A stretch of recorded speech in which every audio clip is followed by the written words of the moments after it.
Hello student, welcome to our channel. Student, आज हम करने जा रहे हैं एक्सरसाइज 5.2 क्लास 10th का क्वेश्चन नंबर 5। तो क्वेश्चन नंबर 5 देखते हैं हमारे पास क्या है। Find the number of terms in each of the following AP. तो हमें फर्स्ट पार्ट दे रखा है 7, 13, 19 एंड सो ऑन 205। तो स्टूडेंट, इसमें हमने बताना है कि इसमें नंबर ऑफ टर्म्स कितनी होंगी। तो आइए इस क्वेश्चन का सोल्यूशन देखते हैं। जैसा कि हमें क्वेश्चन दे रखा है वो है हमारे पास, हमें एपी दे रखी है 7, 13, 19 एंड सो ऑन 205। तो यहाँ पे स्टूडेंट हमारे पास ए कितना होगा 7 और डी हमारे पास कितना आएगा 13 minus 7 that is equal to 6।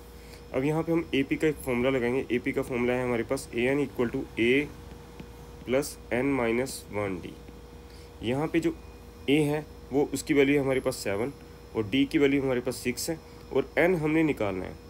हमने एन निकालना है, नंबर ऑफ़ टर्म्स हमने सोल्व करके बतानी है कि नंबर ऑफ़ टर्म्स कितनी होंगी। और हमारे पास ए एन होता है लास्ट टर्म। लास्ट टर्म हमारे पास क्या है, हमारे पास लास्ट टर्म जैसा कि आप देख रहे हैं लास्ट टर्म है 205। तो यहाँ पे हम ए एन की जगह पुट कर देंगे वैल्यू 205, ए की वैल्यू पुट कर देंगे 7, एन हमने सोल्व करना है और डी की वैल्यू हम पुट कर देंगे यहाँ पे 6। तो 205 में से हम 7 को सब्ट्रैक्ट करेंगे और इक्वल टू में हमारे पास है n माइनस 1 इंटू 6। 205 में से अगर हम 7 माइनस करेंगे तो हमारे पास आएगा 198। 198 is equal to n minus 1 multiply 6। अब यहाँ पे सुन हम 198 को 6 से डिवाइड कर देंगे तो हमारे पास क्या आएगा 6 3 जा 18, 1 6 3 जा 18। तो सुन यहाँ पे हमारे पास n की वैल्यू आएगी 34। That means n is equal to 34 is the answer of this question. तो फर्स्ट पार्ट का हमारे पास जो आंसर है वो 34 है। अब हम इसके सेकंड पार्ट को देखते हैं। सेकंड पार्ट की इक्वेशन अगर हम देखें तो हमारे पास क्या है 18, 15 एंड हाफ, 13 और लास्ट टर्म है माइनस 47। 18, 15 एंड हाफ और लास्ट टर्म जो है वो हमारे पास है माइनस 47। तो स्टूडेंट यहाँ पे अगर हम देखें ए की वैल्यू हमारे पास क्या है 18 और डी हम कैसे निकालेंगे 15 1/2 माइनस 18। इसको सोल्व करेंगे तो डी हमारे पास कितना आएगा 15 2 जा 30 प्लस 1 31/2 माइनस 18। तो यहाँ से डी की वैल्यू हमारे पास स्टूडेंट आएगी 31 माइनस 36/2। तो सोल्व करेंगे डी की वैल्यू हमारे पास आएगी -5/2। अब हम ए पी का फॉर्मूला लगाएंगे A N equal to A plus N minus 1 D. Student, जैसा कि हम देख रहे हैं हमारे पास जो लास्ट टर्म है वो है 47।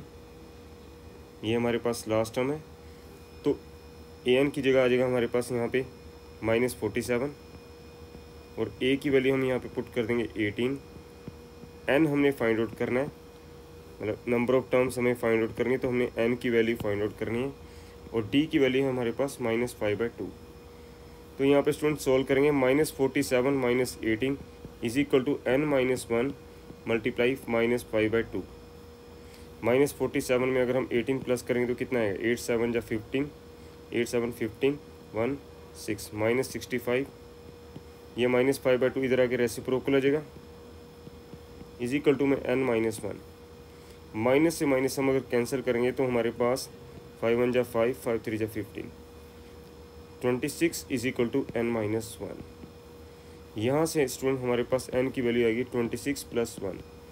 तो यहाँ से हमारे पास n की वैल्यू आएगी 27। So this will be the final answer of part 2 of question number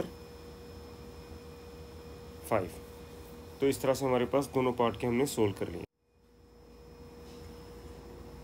तो आइए स्टूडेंट अब हम क्वेश्चन नंबर 6 को डिस्कस करते हैं। क्वेश्चन नंबर 6 हमें दे रखा है check whether -150 is a term of the AP 11, 8, 5, 2 and so on. तो स्टूडेंट इसमें हमने बताना है कि -150 जो है इस एपी की टर्म है या नहीं। तो सबसे पहले हम एपी लिखते हैं। एपी हमारे पास दे रखी है 11, 8, 5, 2 एंड सो ऑन। तो स्टूडेंट यहाँ पे हमारे पास ए की वैल्यू होगी 11 और डी की वैल्यू हमारे पास आ जाएगी 8 माइनस 11। तो 8 में से हम 11 को सब्ट्रैक्ट करेंगे तो डी की वैल्यू हमारे पास आएगी यहाँ पे -3। अब हम ए पी की जनरल टर्म का फॉर्मूला लिखेंगे। वो क्या है हमारे पास A N equal to A plus n minus 1 D. अब यहाँ पे स्टूडेंट हम a की वैल्यू को सब्स्टिट्यूट कर देंगे 11, n को एज इट इज़ रखेंगे और d की वैल्यू को हम पुट कर देंगे -3। अब यहाँ पे स्टूडेंट जो an है उसकी जगह हम लिखेंगे -150, क्योंकि हमने चेक करना है कि -150 इस AP की टर्म है या नहीं। तो an की जगह आ जाएगा यहाँ पे -150।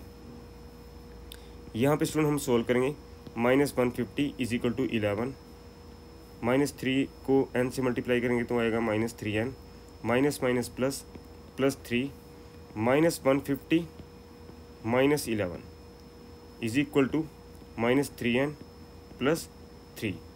-150 -11 सोल्व करेंगे तो कितना आएगा, -161। 3 को भी अगर हम लेफ्ट साइड में लेके जाएंगे तो वो सब्ट्रैक्ट हो जाएगा, -3n equal to -164 is equal to -3n। इसको अगर हम फर्दर सोल्व करेंगे तो हमारे पास आएगा -164 upon -3 is equal to n।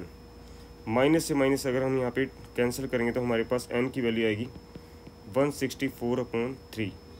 यहाँ पे अगर स्टूडेंट हम 164 को 3 से डिवाइड करते हैं तो कितना आएगा हमारे पास, 3 5 जा 15, 1 4, 3 4 जा 12, 2।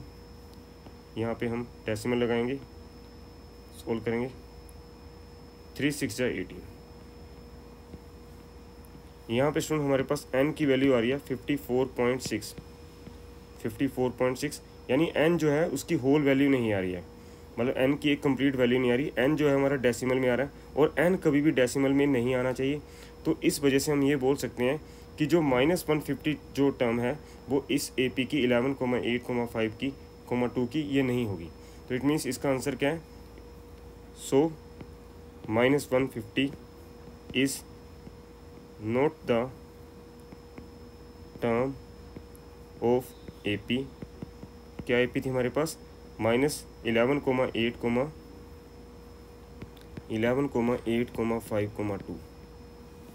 Hence, -150 is not the term of the AP. So this will be the final answer of question number 6.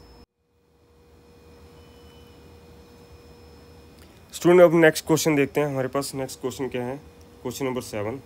Find the 31st term of an AP whose 11 term is 38 and the 16 term is 73। तो student इस question में हमने 31st term को solve करना है। तो आइए इस क्वेश्चन का सोल्यूशन देखते हैं। इसका सोल्यूशन देखते हैं। तो हमारे पास 11 टर्म दे रखी है, 11th term is equal to 38। तो 11 टर्म को स्टूडेंट हम क्या लिख सकते हैं, a + 10d, यानी कि एक कम होगा 11 से। तो ये हमारे पास जो आएगी, ये हमारे पास फर्स्ट इक्वेशन आ गई है। नेक्स्ट हमारे को दे रखा है, गिवन है कि 16th टर्म, हमें गिवन है कि 16 टर्म जो है वो 73 के इक्वल है। तो 16 टर्म को स्टूडेंट हम क्या लिखेंगे, a + 15d इक्वल टू 73। तो ये हमारे पास सेकेंड इक्वेशन बन जाएगी। अब हम दोनों इक्वेशन को सोल्व करेंगे यहाँ पे, और हमारी रिक्वायरमेंट क्या है कि हमने 31st टर्म बतानी है कि 31st टर्म किसके इक्वल होगी। तो हम फर्स्ट इक्वेशन लिखते हैं पहले, a + 10d इक्वल टू 38, और सेकेंड इक्वेशन है हमारे पास a + 15d इक्वल टू 73। इन दोनों इक्वेशन को सोल्व करके हम यहाँ से a और b की वैल्यू निकालेंगे। अब यहाँ पे हम दोनों इक्वेशन को सब्ट्रैक्ट करते हैं, प्लस माइनस, a से a कैंसिल हो जाएगा, 10d - 15d will be -5d। नीचे वाला साइन देखेंगे हम, 73 में से हम 38 को माइनस करेंगे, 13 - 8 इज़ 5, 6 - 3 इज़ 3। यहाँ पे माइनस से माइनस अगर हम कैंसिल करते हैं तो d हमारे पास आएगा 35/5। तो यहाँ से स्टूडेंट हमारे पास d की वैल्यू आएगी 7।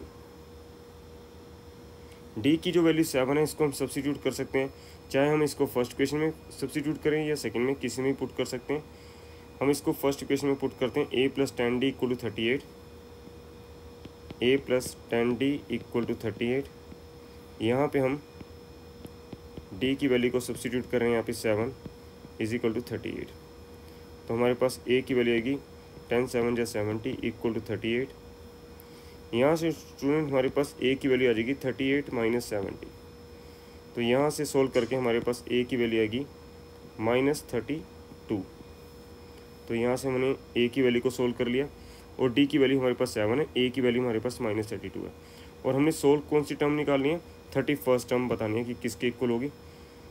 31st term, we have to find the 31st term कि ये किसके इक्वल होगी।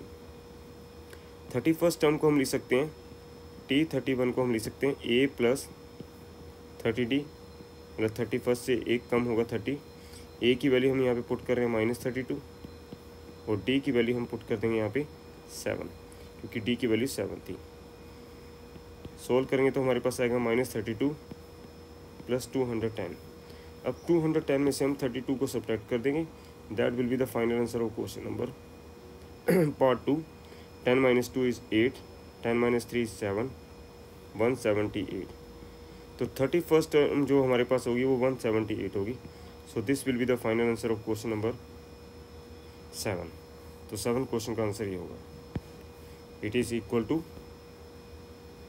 178।